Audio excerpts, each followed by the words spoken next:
नमस्कार मित्रों, एस के इंग्लिश क्लासेज में आपका स्वागत है।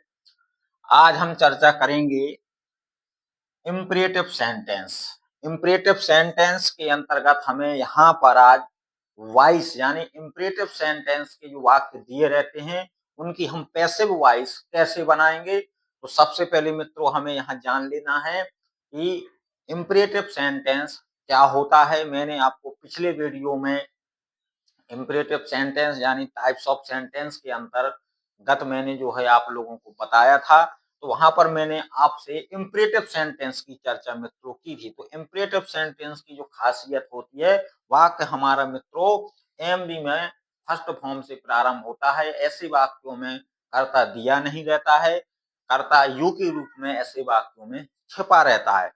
तो यहाँ पर इम्परेटिव सेंटेंस की जो कंडीशन बनेगी, कहने का मतलब इम्परेटिव सेंटेंस को जब हम पढ़ेंगे मित्रों, तो जब वाक्य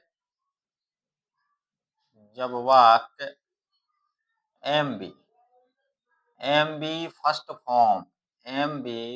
फॉर्म से आरंभ हो, यानी कि जो एक्टिव वॉइस का वाक्य होगा मित्रों वो होगा एमबी में फर्स्ट फॉर्म से आरंभ होगा और ऐसे वाक्यों में कर्ता यू के रूप में छिपा रहता है। तो कहने का मतलब ऐसे वाक्यों में कर्ता शो नहीं करेगा लेकिन कर्ता यू के रूप में छिपा रहता है।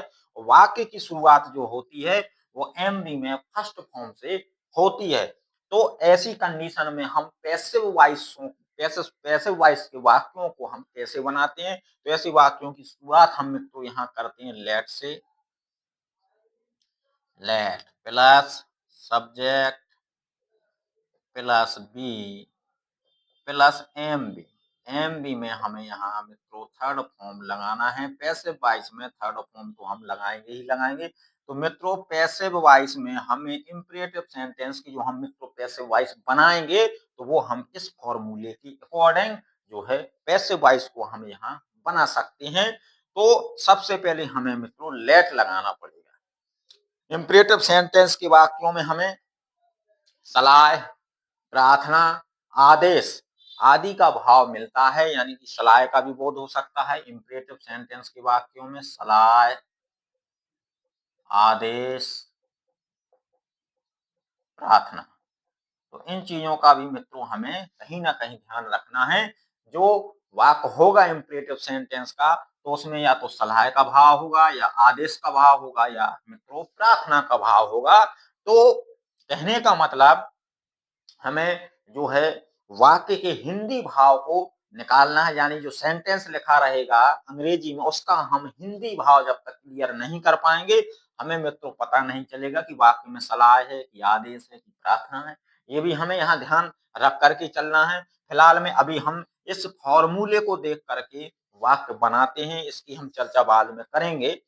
तो कोई एग्जाम्पल हम यहाँ इम्परेटिव सेंटेंस का ले लेते हैं। जैसे मान लीजिए एग्जाम्पल है हमारा ओपन द डोर।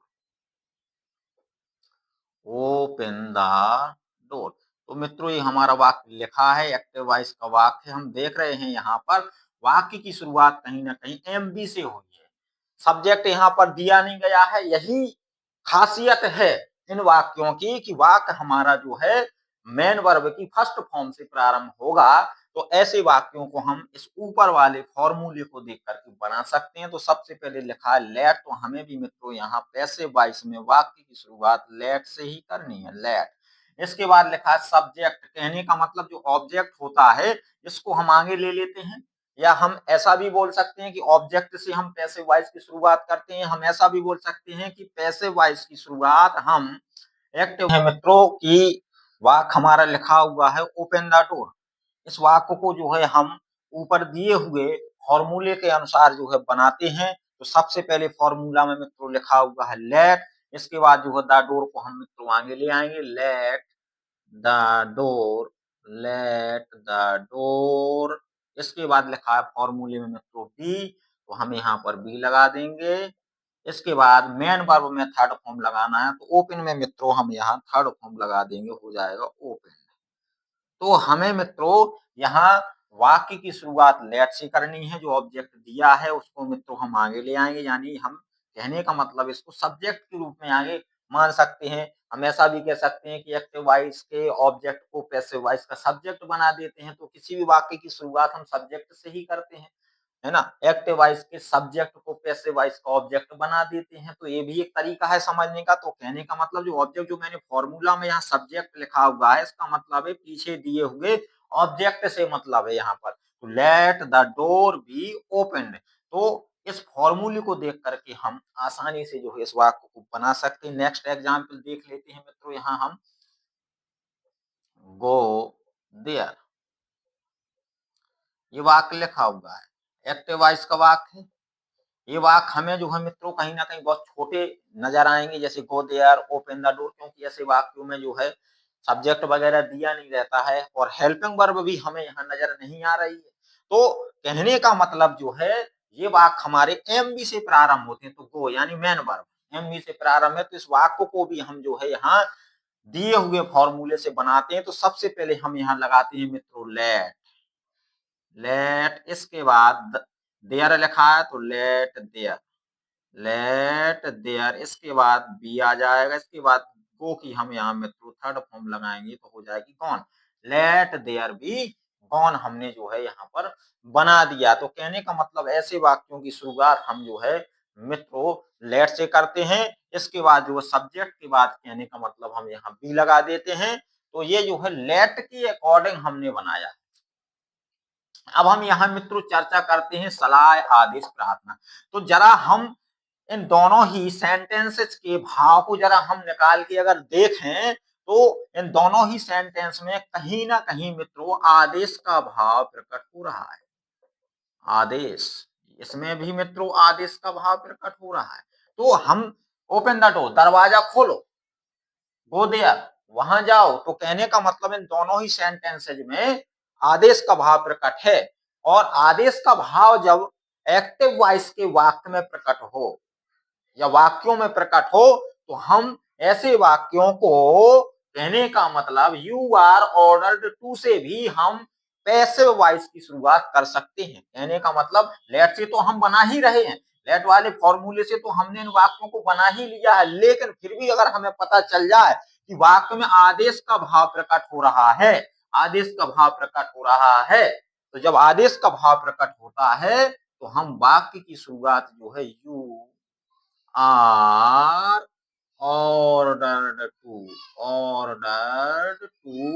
प्लस जो वाक्य हमारा ऊपर दिया रहता है एक्टिव वॉइस का, वो पूरा वाक्य जो है कहने का मतलब हम पूरा वाक्य नीचे यू आर ऑर्डर्ड टू के बाद हम पूरे वाक्य को आगे जोड़ देते हैं यू आर ऑर्डर्ड टू लगा करके। तो हम जरा समझ लेते हैं, कहने का मतलब ऊपर जैसे ये वाक्य हमारा लिखा था ओपन द डोर, तो इसमें आदेश का भाव है मित्रों। तो इस वाक्य की शुरुआत हम जो कर सकते हैं you are ordered, you are ordered to, हमने ये लगा दिया मित्रों यू आर ऑर्डर्ड टू। इसके बाद अब लिखा है ऊपर प्लस पूरा वाक्य, तो पूरा वाक्य हमारा क्या, पूरा वाक्य, पूरा वाक्य हमारा क्या लिखा, ओपन द डोर।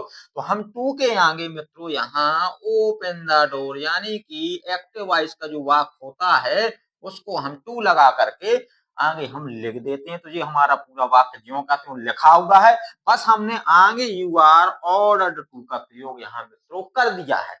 तो you are ordered to open the door, इस वाक्य को हम ऐसे बना सकते हैं।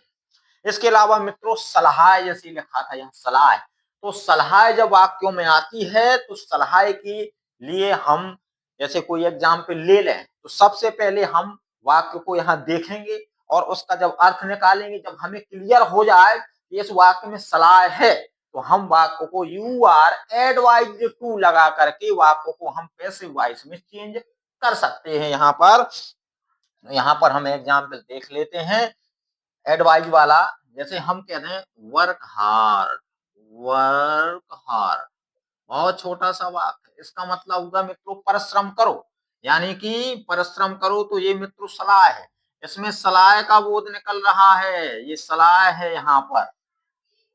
तो ऐसे वाक्यों को, जिन वाक्यों में सलाह का बोध होता है, तो ऐसे वाक्यों की शुरुआत हम यू आर एडवाइज्ड टू लगा देंगे और प्लस पूरा वाक्य जो लिखा है हमारा, जिस तरीके से हमने यहाँ यू आर ऑर्डर्ड टू लिखा था, इसी प्रकार से यहाँ पर हमें यू आर एडवाइज्ड टू लगा देना और प्लस पूरा वाक्य जो हमारा है ये आगे टू के आगे जो है इसको हम जोड़ देंगे। तो जरा बनाते हैं इस वाक्य को। तो you are advised to work hard, work hard। You are advised to हमने यहाँ लगा दिया है क्योंकि वाक्य में सलाह है और यहाँ पर थर्ड फॉर्म लग रही है, ये भी ध्यान रखें। इसी में थर्ड फॉर्म लग रही है, तो थर्ड फॉर्म तो मित्रों नीचे लग ही रही है। जब तक पैसिव वॉइस हम बनाएंगे तो पैसिव वॉइस में थर्ड फॉर्म तो हमें लगाना ही है। हमारा ऊपर जो पूरा वाक्य दिया था उसको हमने टू के आगे जो है जोड़ दिया है। तो कहने का मतलब इसमें जो है सलाह का बोध है। Always speak the truth. Example जरा देख लेते हैं। Always speak the truth, always speak the truth. इसका हिंदी अर्थ एक्टिव वॉइस है, ये इंपरेटिव सेंटेंस का वाक्य है। सदा या हमेशा स्पीक बोलो द ट्रुथ माने सदा सत्य बोलो या हमेशा सत्य बोलो। तो ये भी कहीं ना कहीं इस वाक्य में जो सलाह का ही बोध हो रहा है मित्रों। तो इस वाक्य में भी हम जो है क्या लगाएंगे, यू आर एडवाइज्ड टू लगा करके जो हमारा पूरा वाक्य है ये टू के आगे मित्रों हम जोड़ देंगे। तो इस वाक्य को जरा हम बना लेते हैं। You are advised to, to लगा दिया। अब जो वाक्य हमारा ऊपर लिखा है ये वाक्य बिल्कुल ज्यों का त्यों आगे आ जाएगा। Always, always speak the truth. तो हमने मित्रों यहाँ पर यू आर एडवाइज टू का प्रयोग किया है और ऑलवेज स्पीक द ट्रुथ ये जो वाक्य हमारा ऊपर लिखा हुआ था इसको हमने टू के आगे ज्यों का त्यों पूरे वाक्य को हमने लिख दिया है। तो हमने मित्रों यहाँ आदेश की चर्चा की। लेट से तो हम बना ही सकते हैं। लेट से हम तब वाक्यों को बनाएं जब हमें ये डाउट हो जाए कि वाक्य में सलाह है या प्रार्थना है। तो सबसे बेहतर विकल्प है कि आप वाक्य को लेट से ही बना दें, आपका वाक्य सही माना जाएगा। लेकिन अगर वाक्य आपको क्लियर है कि इस वाक्य में आदेश ही है तो आप सीधा यू आर ऑर्डर्ड टू लगा सकते हैं। इस वाक्य में सलाह ही है, हम जब कन्फर्म हो जाएं तो हमें यू आर एडवाइज्ड टू का प्रयोग करके वाक्यों को बनाना है। नहीं तो हम तो लेट से भी वाक्यों को बना सकते हैं। इसके अलावा यहाँ चर्चा कर लेते हैं प्रार्थना। तो प्रार्थना का भाव तो कुछ शब्द ऐसे होते हैं एक्टिव वॉइस के वाक्यों में जो दिए रहते हैं। जैसे मान लीजिए शब्द आ जाते हैं सर, मैडम, प्लीज, काइंडली। जब ये शब्द आपको एक्टिव वॉइस के वाक्य में मिले तो सर, सर का मतलब हम सर से रिक्वेस्ट ही तो करेंगे, प्रार्थना ही तो करेंगे।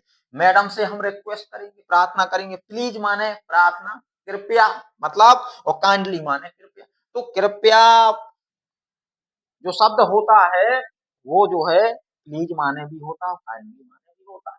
तो जब हम प्लीज शब्द का हम तो जब प्रयोग करते हैं तो कहने का मतलब कहीं ना कहीं हम रिक्वेस्ट करते हैं, अगले व्यक्ति से हम रिक्वेस्ट कर रहे हैं। तो प्रार्थना का भाव यानी कि ये चार वर्ड आपको मिलेंगे तो आप समझ जाएंगे कि वाक्य में प्रार्थना का भाव जो है किया गया है। जरा एग्जाम्पल देख लेते हैं हम।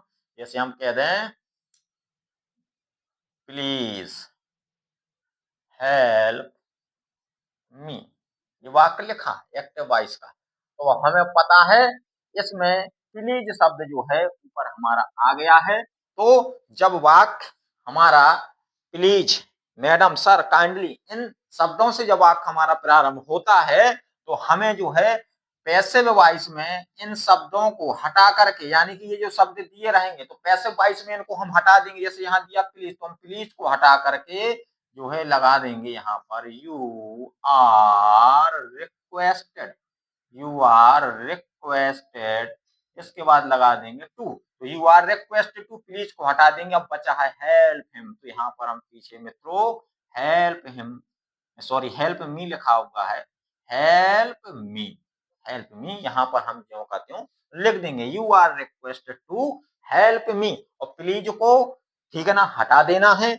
सर शब्द आ जाए तो वो भी हट जाएगा, मैडम शब्द आ जाए तो वो भी हट जाएगा, जैसे प्लीज यहाँ पर आया था तो प्लीज को हमने हटा दिया है, नीचे यू आर रिक्वेस्टेड टू लगा दिया है, प्लीज के स्थान पर हम ऐसा दिमाग में रख सकते हैं। इसके बाद जो वाक्य हमारा लिखा हेल्प मी, तो हमने यहाँ पर मित्रों हेल्प मी जो है पीछे लिख दिया है। तो कहने का मतलब हम इन वाक्यों को तो रिक्वेस्ट लगा करके ही बनाएंगे, यहाँ पर हम लेट शब्द जो है हमें नहीं लगाना है। इसका तो सबसे बढ़िया यही तरीका है बनाने का कि हम प्लीज, मैडम, प्लीज, काइंडली ये शब्द आ जाए तो इनको हटा के हम वाक्यों की शुरुआत यू आर रिक्वेस्टेड टू से करते हैं। वाक्य में जो दिया रहता है हमारा वो जो है टू के बाद हम आगे लिख देते हैं। तो यहाँ पर मित्रों आज हमने इंपरेटिव सेंटेंसेस के बारे में चर्चा की, हमने पैसिव वॉइस को बनाना यहाँ पर सीखा है, और ये नियम यहाँ से बोर्ड एग्जाम में डायरेक्टली इंपरेटिव सेंटेंस की पैसिव वॉइस पूछ ली जाती है। तो सबसे पहले हम वाक्यों को लेट से भी बना सकते हैं, अगर आदेश का भाव प्रकट होता है तो वाक्यों की शुरुआत हम यू आर ऑर्डर्ड टू से भी कर सकते हैं, और ऊपर जो वाक्य दिया रहता है एक्टिव वॉइस में उसको हम पूरा जो है लिख सकते हैं, आगे जोड़ सकते हैं। जैसे ये वाक्य हमारा दिया था ओपन द डोर, तो हमने इसको देखा कि इसमें आदेश का भाव है, तो हमने यहाँ यू आर ऑर्डर टू और टू के बाद हमने ओपन द डोर जो वाक्य लिखा था उसको नीचे ज्यों का त्यों लिख दिया है।